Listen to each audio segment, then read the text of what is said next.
Les temps de transmission sont extrêmement propices à la pratique de douces violences et nous nous sommes déjà certainement tous rendus coupables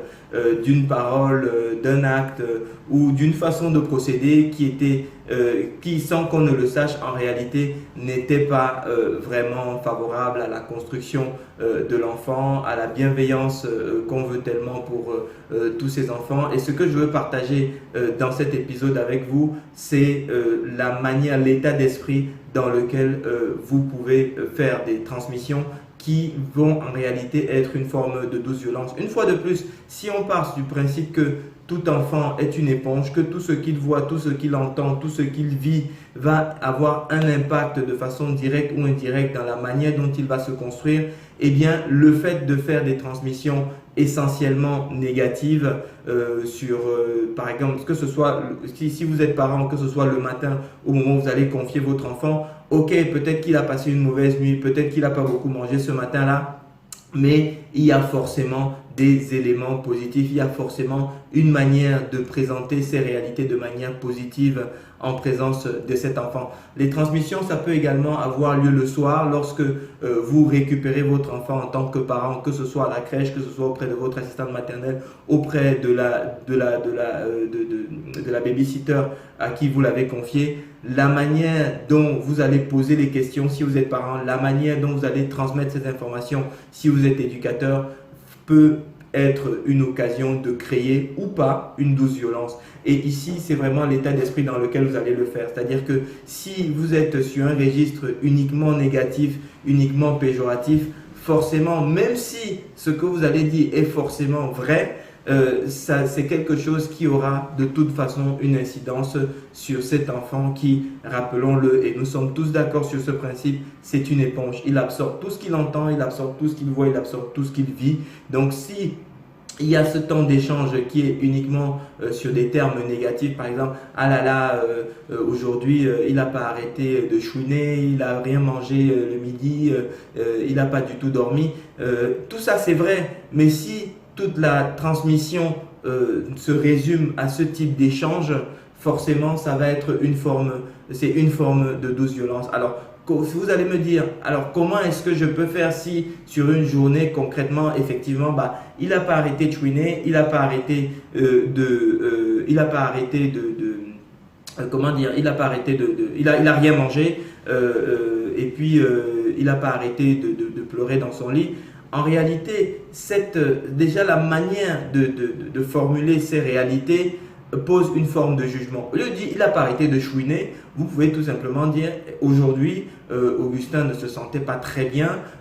il a beaucoup chouiné de toute la journée, mais il y a aussi eu des moments où où peut-être il a été plus calme quand on le prenait dans les bras, où il a été plus apaisé, etc. Cela dit, chaque fois qu'on l'a déposé ou chaque fois qu'il était soit dans son lit, soit dans le transat, effectivement, il a manifesté le fait qu'il ne se sentait pas bien. Donc, ce que je viens de dire, c'est exactement la même chose que ce que j'ai dit précédemment, sauf que j'essaye de mettre moins de jugement dans ce que je dis et puis j'essaye également de souligner des moments pas complètement négatifs qu'il y a pu y avoir. C'est-à-dire que lorsqu'on l'a pris dans ses bras, effectivement, il était plus apaisé, il était plus calme par contre, au moment où il était tout seul, que ce soit dans son lit, que ce soit sur les tapis d'éveil ou sur les transats, il était plutôt agité et il manifestait un mal-être et globalement, voilà, on sentait que ça ne lui convenait pas, c'était des positions qui ne lui convenaient pas et pour lesquelles il avait probablement besoin d'être plus en sécurité dans les bras, etc. etc. Donc, voilà quelques exemples, quelques pistes que je veux partager avec vous. L'objectif, c'est pas forcément, je suis très loin d'être un exemple, je suis très loin d'être le meilleur spécialiste de la petite enfance qui existe, mais ce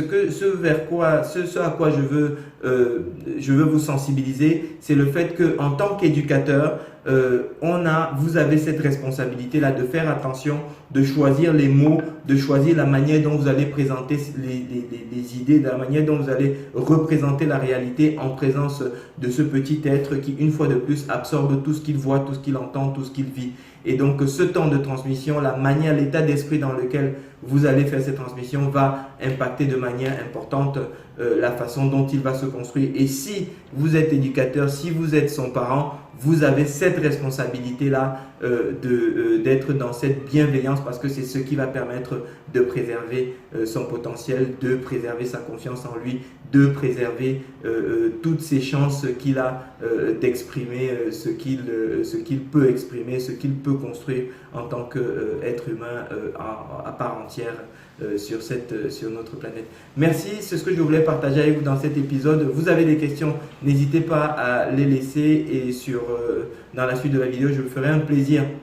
d'y répondre ou de faire venir d'autres éducateurs, d'autres parents extrêmement sensibles à ces questions pour répondre justement à vos sujets, à vos interrogations. Et je vous souhaite un maximum d'épanouissement dans votre vie d'éducateur. Merci.